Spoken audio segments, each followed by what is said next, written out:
We need to wake up.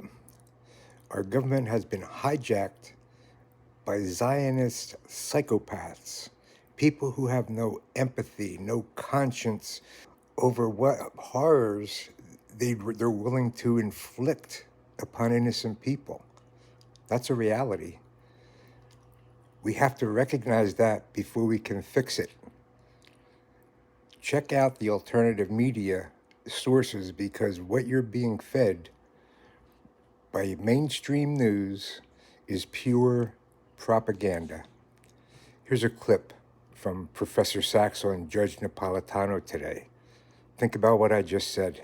I've never really been hopeful about Israel, but Israel has very powerful friends who I hope will advise Israel that they should act. It's obvious who she's talking about at the end there.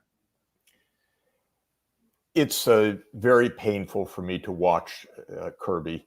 He stands there with the words White House behind him. We want to have some measure of respect for our government. He personally utters inanities.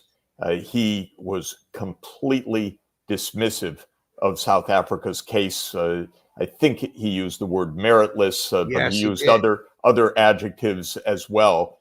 And without a moment of reflection, he continues merrily along after today's ruling. He's a disgrace, personally, in my opinion, but the White House is a disgrace as well. They believe they don't have to be accountable to anybody. They don't have to be accountable to truth. They don't have to be accountable to the International Court of Justice. They don't have to speak like grown-ups about anything. They believe in spin. All they want to do is get through the day. They want to be reelected. They're not going to make it because the public is disgusted. Too much war, too many lies, no leadership, and no truth. It's really terrible.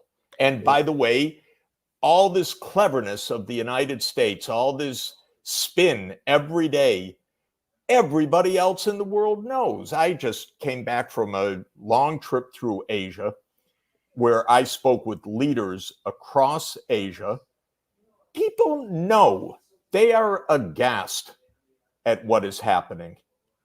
And this is a worldwide opinion.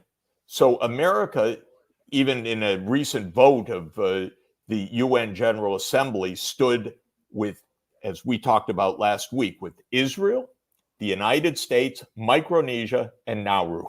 Right. Micronesia with its 110,000 people, Nauru with its 12,000 people, Micronesia bound by compact to vote with the United States. We are completely isolated.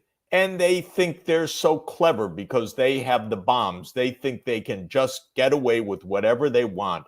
But it doesn't work that way. And today was another step of truth.